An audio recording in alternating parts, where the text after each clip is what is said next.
вы точно не знали про этот проект под гражданство.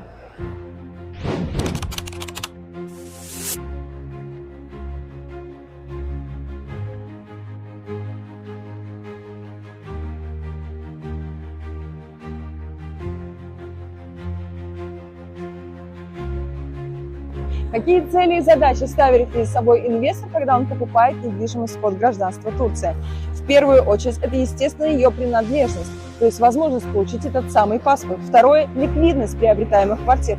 Под ликвидностью мы здесь понимаем локацию, квадратные метры квартиры, ее видовые характеристики и, безусловно, инфраструктуру самого комплекса. И третье – сумма покупки этих квартир в кадастровой стоимости должна составлять более чем 400 тысяч долларов.